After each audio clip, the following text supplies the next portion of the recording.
ನಮಸ್ತೆ ಬ್ರೋ, ನನ್ನ ಹೆಸರು ಸುಬ್ರಹ್ಮಣ್ಯ ಅಂತ. ನಾನು ಮಮ್ಮಿ ಡ್ಯಾಡಿ ಮೂವರೇ ಶೆಟ್ರು ಮನೆ ತಿಂಡಿ ಅನ್ನೋದು ಸ್ಟಾರ್ಟ್ ಮಾಡಿದ್ವಿ.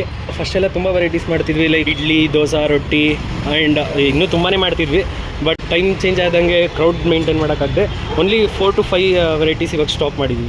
ಮೇಯ್ನ್ ಉತ್ಸವಗೆ ನೀವು ಏನು ಕೇಳಬೇಕಾಗಿಲ್ಲ, ನೀವೇ ನೋಡ್ತೀರಾ. ಎಲ್ಲದಕ್ಕಿಂತ ಟಾಪ್ ನಾಚ್ ಅಂದರೆ ನಿಮಗೆ ಗೊತ್ತು, ಬಟಾಣಿ ಸಾಗು ಮಸಾಲೆ ದೋಸೆ. ಚಿಕ್ಕ ಮಕ್ಕಳು ಬರ್ತಾರೆ ಅಂದರೆ ಪ್ಲೇನ್ ಕೇಳ್ತಾರೆ, ಅದು ಬಿಟ್ಟರೆ ವಿತೌಟ್ ಬಟಾಣಿ ಗೀ ಪುಡಿ ಪ್ಲೇನ್ ಅಂತ ಕೊಡ್ತೀವಿ. ಲೈಕ್ ಎಕ್ಸೆಪ್ಟ್ ಬಟಾಣಿ ಸೇಮ್ ಇರುತ್ತೆ ದೋಸೆ ಆ್ಯಂಡ್ ಬಟಾಣಿ ಸಾಗು ಮಸಾಲೆ ದೋಸೆ. ಅದು ಬಿಟ್ಟರೆ ನಿಮಗೆ ಆಲೂ ಪರೋಟ ಅಂತ ರೀಸೆಂಟಾಗಿ 1 month ಬಿಫೋರ್ ಸ್ಟಾರ್ಟ್ ಮಾಡಿರೋದು. ಒಳ್ಳೆ ರೆಸ್ಪಾನ್ಸ್ ಇದೆ. ಲೈಕ್ ನೀವು ಒಂದ್ಸಲಿ ಟೇಸ್ಟ್ ಮಾಡಿದ್ರೆ ನಿಮ್ಗೆ ಗೊತ್ತಾಗುತ್ತೆ ಬೇರೆ ಕಡೆ ಆಲೂ ಪರೋಟಾಗೂ ಇಲ್ಲಿಗೂ ಡಿಫ್ರೆನ್ಸು. ನಮ್ಮ ಅಂಗಡಿಗೆ ಬಂದರೆ ನೀವು ರವಾ ಸಾಬುದಾನ ಇಡ್ಲಿ ಅನ್ನೋದು ಒಂದೇ ವೆರೈಟಿ ಮಾಡೋದು. ಸಾಬುದಾನ ಅಂದರೆ ಸಬ್ಬಕ್ಕಿ ಸೊಪ್ಪು ಅನ್ಕೋತಾರೆ, ಬಟ್ ನಮ್ಮ ಅಂಗಡಿಲಿ ರವಾ ಸಾಬುದಾನ ಅಂದರೆ ಪಾಯಸಾಗಿ ಯೂಸ್ ಮಾಡ್ತಾರಲ್ಲ ಸಾಬುದಾನ, ಆ ಸಾಬುದಾನ ಆಮೇಲೆ ರವಾ ಯೂಸ್ ಮಾಡಿ ಎರಡು ಮಿಕ್ಸ್ ಮಾಡಿ ಮಾಡೋದು. ಪಡ್ಡು ಲೈಕ್ ಗೀ ಪುಡಿ ಪಡ್ಡು ಆ್ಯಂಡ್ ನಾರ್ಮಲ್ ಪಡ್ಡು 2 ಥರ ಮಾಡ್ತೀವಿ. ಕೆಲವರು ಅದೇ ನೆಗೆಟಿವ್ ಕಮೆಂಟ್ಸ್ ಹಾಕಿದ್ದಾರೆ, ಕ್ರೌಡ್ ಇದ್ದಾಗ ಬರ್ತಾರೆ ಆ್ಯಂಡ್ ಅವ್ರಿಗೆ ರಿಪ್ಲೈ ಮಾಡಿಲ್ಲ ಅಂದರೆ ನೆಗೆಟಿವ್ ಆಗಿ ತೊಗೊಂಡಿದ್ದಾರೆ. ಬಟ್ ಅದನ್ನೆಲ್ಲ ಚಾಲೆಂಜಿಂಗ್ ಆಗಿ ತೊಗೊಂಡು ಎಷ್ಟು ನಾನು ಟ್ರೈ ಮಾಡ್ಬೋದು ಎಲ್ಲನೂ ಕರೆಕ್ಷನ್ಸ್ ಮಾಡ್ಕೊಂಡಿದ್ದೀನಿ. ಒಂದ್ಸಲಿ ಬಂದು ಟ್ರೈ ಮಾಡಿ ನಿಮ್ಮ ಒಪಿನಿಯನ್ ತಿಳಿಸಿ.